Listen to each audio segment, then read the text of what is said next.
The first thing I want to talk about is gain staging. I'm not going to get into the technical aspects of that. There's plenty of information on the internet. Some of it's good, some of it's bad. But realize that digital audio is not the same as analog. In the analog realm, you want to get a hot signal to tape to keep the noise floor down and get a good signal to noise ratio. In digital, when you're recording things through a microphone, if you shoot for around minus 12 dBs, you'll be fine. You can go as low as minus 18 and probably as high as minus 6.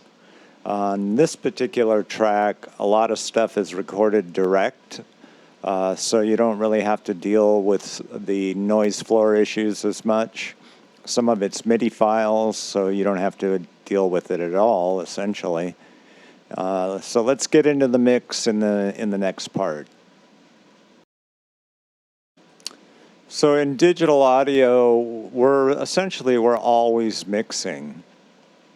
Each part we put in, we tend to level it out and put our effects and kind of get a balanced mix as we work and go along.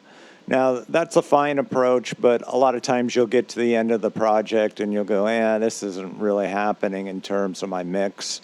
So go ahead and strip it down, put everything down to 0. Start with your drum kit at minus 6, as I mentioned, and focus on your strongest parts, which on a song with vocals would obviously be the vocals.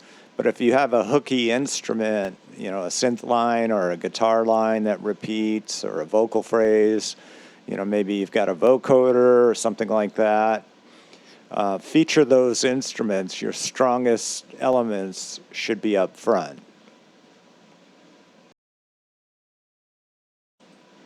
So we have all our tracks recorded and they're at a good level.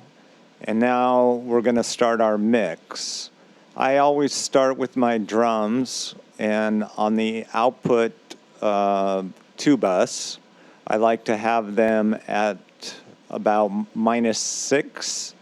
Also on the meters for each kick and snare. I use that as my reference and starting point. So let's go ahead and hear that.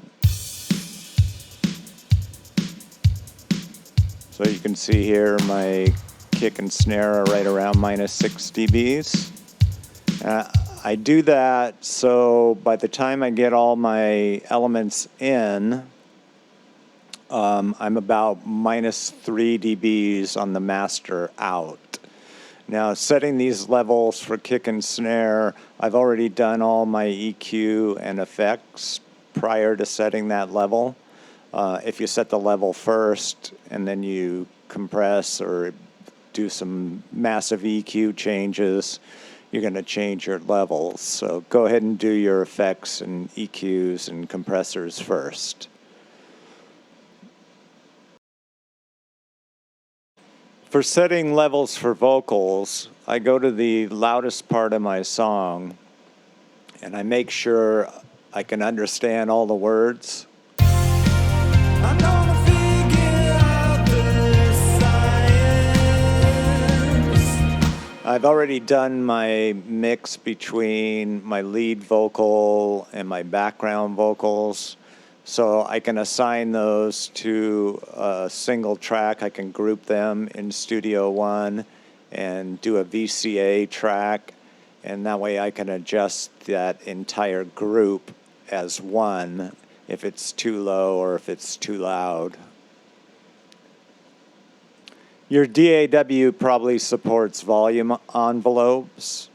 If it doesn't, you can actually edit the waveform in a wave editor. Typically, the built-in ones on the DAWs are fine. You can bump up the volume, keeping it away from digital 0, these spikes right here. And you can also reduce the volume if necessary. So we've got everything where we want it. At this stage, I do a test master using Ozone 8. I export my 2-track master mix, and then I go into Ozone 8 and I use the mastering assistant to give me a rough test master.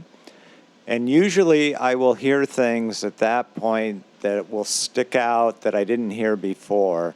I have a tendency to mix my hi-hats too loud, so I will always catch that by doing a test master. And you may have some similar things that you do. Maybe your guitars, or you're a guitar player and you've got them cranked up. Then when you listen back to it on your test master, it's drowning out the vocals. So it's a good practice to do. And if you're going to send out for mastering, it's a really good practice because you'll save yourself some money and having to redo the mastering. My final thoughts are, we're always mixing, as I mentioned. Mixing isn't a science aside from tried and true practices for compression, EQ, effects, etc. I always keep those elements to musical intervals, quarter note, half note, whole note, eighth, 16th, etc. For delays, reverb times, compression settings. I think I've gone over that a little bit in my other tutorials.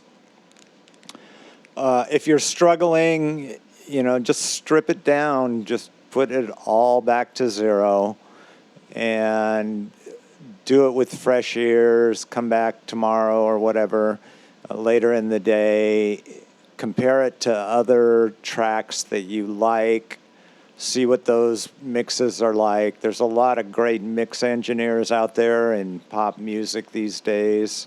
So find one you like and try and emulate what they're doing. Where are their drums? Where's their bass? Are the vocals really pronounced?